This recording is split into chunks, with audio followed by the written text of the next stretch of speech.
Se você achou que a gente só fala coisas sem sentido e burrices com convicção, achou errado, otário!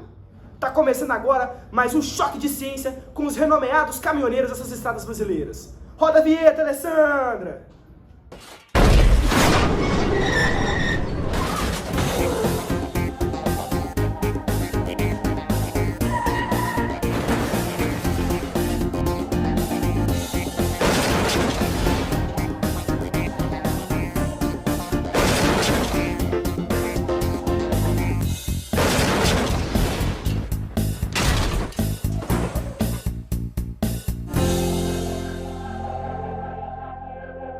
Hoje nós estamos aqui reunidos para poder falar daquilo que colore tudo que a gente vê, aquilo que pinta as nossas vidas.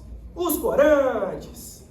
Martinha, seu parecer geral sobre os corantes. Muito boa tarde, Tião. Os corantes tingem nossas roupas, nossos móveis, acessórios e colorem até o nosso cabelo. Mas o corante que conhecemos hoje vem muito antes de nós mesmos nascermos. A extração e o preparo dos corantes são mencionados na literatura chinesa em tempos que remontam até 3.000 anos antes de Cristo. Inclusive, Marta, esses dias eu vi no Zap que o corante roxo era tão difícil de achar que só rei e rainha usavam antigamente. Então é por isso que lá naquele filme lá dos Vingadores, o Thanos é roxo, né? Porque se fosse pobre, ia ser amarelo, porque todo pobre usa amarelo no final do ano lá, com a ilusão de que ia ficar rico no outro ano, só que só piora, né? Só fica mais endividado, devendo agiota, perdendo dinheiro no jogo do bicho, e ainda faz rifa de carreta, querendo comprar carreta. Eu não ajudo esses homens não, gente, eu sou assim, ó.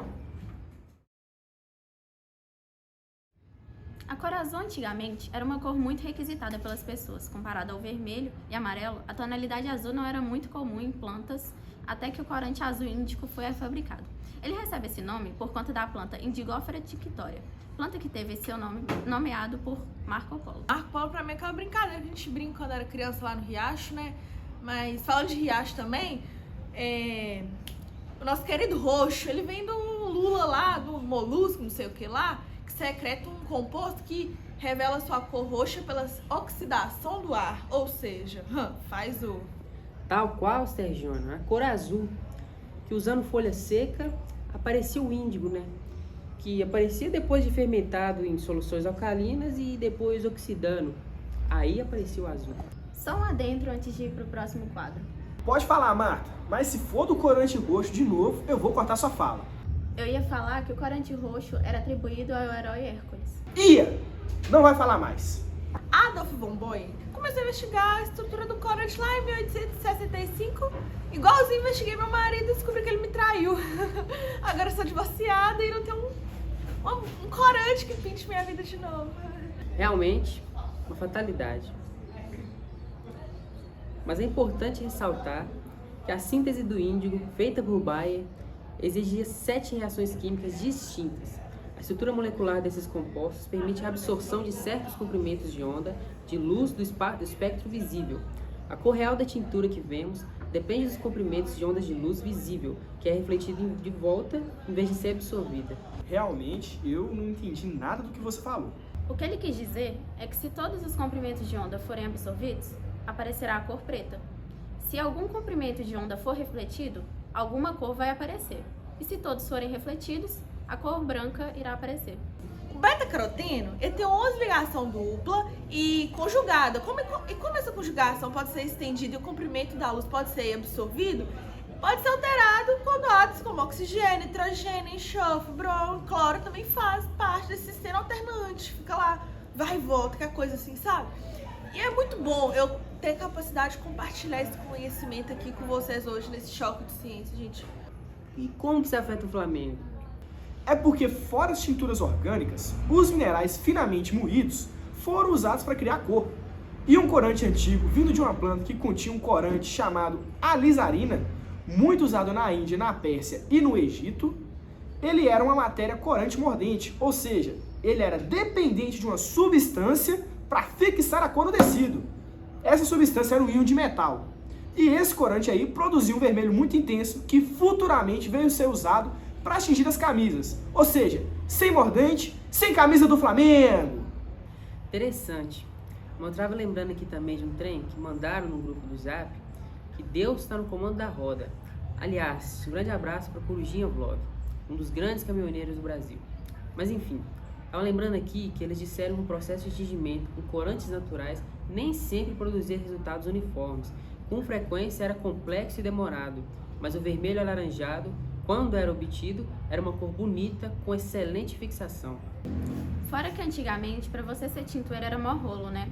Você tinha que tecer o fio, depois ferver ele em potássio e numa solução de sabão, depois misturar com azeite de oliva e giz para servir de mordente. E aí depois disso, o fio ou tecido era posto junto com cocô de carneiro, sal de estanho, tingido com garança e posto para enxaguar num rio em água corrente. Oh, e o que você tá falando isso aí? O que significa garança? Você acha que eu sei? Só tô lendo o que estava escrito no roteiro que o Brian Nixon escreveu. Propósito, certeza que tirou do livro Botões de Napoleão. Nós tivemos um probleminha. A sala do estúdio onde estávamos acabou sendo inundada por causa da chuva, por falta de infraestrutura, e tivemos que alocar os nossos estúdios. Mas como eu estava falando, hoje em dia tudo mudou, né? E agora é muito mais fácil tingir as roupas, ainda mais com os diversos tipos de corantes que a gente tem. E com isso já abrimos brecha para o próximo quadro, os corantes sintéticos. Os corantes sintéticos foram criados lá por volta do século XVIII e eles mudaram drasticamente as práticas seculares dos artesãos. Isso mesmo, tiãozinho da Marilagre. Olha só, eu não te dei intimidade pra ficar falando da minha ex assim não, hein? Você supera ela, Tião. Você nem superou seu marido. Ex-marido, passado, ó, ex. Não vamos falar disso não. Mas o índigo se tornou disponível só em 1880, né? E eu fico indignada, pra falar a verdade, que tudo em corante consegue avançar, pensar melhor e a cada dia que passa. Mas até hoje, eles não descobriram a cura da rinite, gente. Até hoje. Um tal de amigo meu que conheceu um tal de William Henry Perkin, com 18 anos de idade, já tinha sintetizado um corante artificial e transformou radicalmente a indústria da tintura. O Perkin, em um feriado de Páscoa, resolveu sintetizar quinina em um minúsculo laboratório que montou em casa. E em uma das suas tentativas ele produziu uma substância preta, que misturada ao etanol, produziu uma solução de púrpura bem forte, e quando ele jogou uma tira de seda, viu que a cor pegou, e o resto é história. O cara, em feriado de Páscoa, aos 18 anos de idade, ficou fazendo soluçãozinha? Ah, tenho certeza que nunca viu uma mulher na vida, nunca foi numa festa, nunca aproveitou a vida ao máximo, nunca andou de caminhão.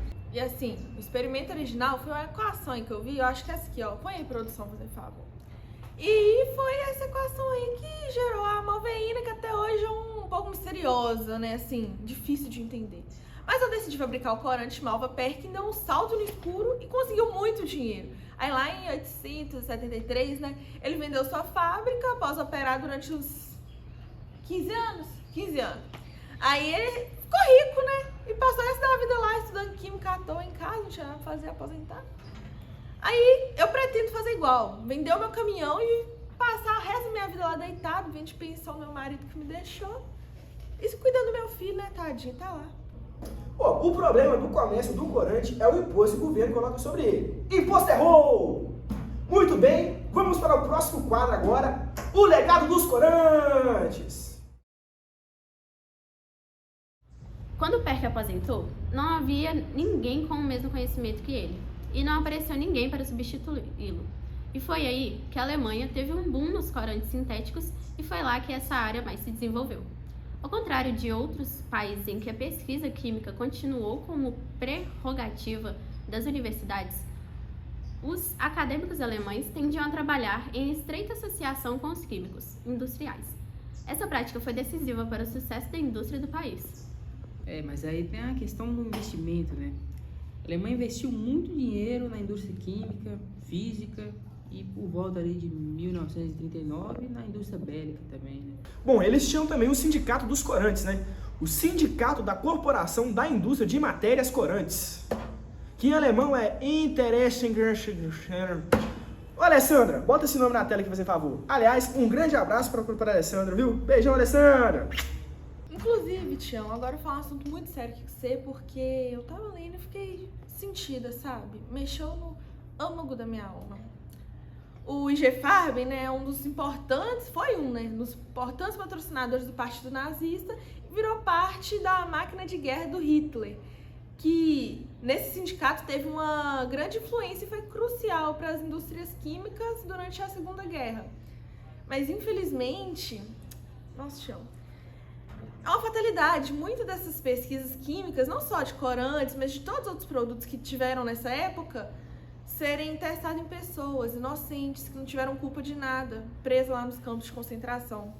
Então, a conclusão que eu cheguei, Tião, é que a maldade do ser humano não tem limites. Mas os corantes são importantes no nosso dia a dia e, como toda história, sempre tem o seu lado bom e o lado ruim, né? Hoje em dia os corantes estão praticamente tudo. Roupa, é móvel, alimento, é livro, acessório. E se não fosse todas essas pesquisas, todo esse processo histórico, ao longo do tempo aí, na indústria química, a gente não ia ter esse avanço. Provavelmente as roupas que a gente usar ia ser feia e a gente não ia ter que suar. Perfeita colocação, Zezinho. Então é isso. Viva os corantes! Uma salva de palmas pros corantes, por favor.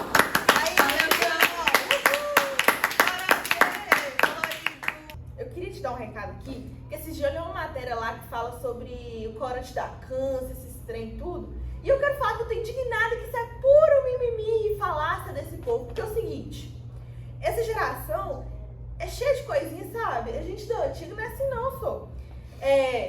Eles querem falar que eu não posso mais ver o meu churrasco de caminhão, que é o quê? A gente bota o alumínio lá no motor, que tá quente, tá com a carne assim com temperinho, fecha, deixa assar com a temperatura do motor e come. Fica com aquele gostinho de óleo diesel defumado com, como eu posso dizer? Carburador. Ou é o tempero, é o suco do sabor brasileiro. Aí o povo quer falar que eu não posso, Tião. Eu fico indignada, acho muito mimimi, ó, e assim, eu faço e faço mesmo, tá? Não me importo. Então é isso. Muito obrigado a quem assistiu e até o próximo Choque de Ciência.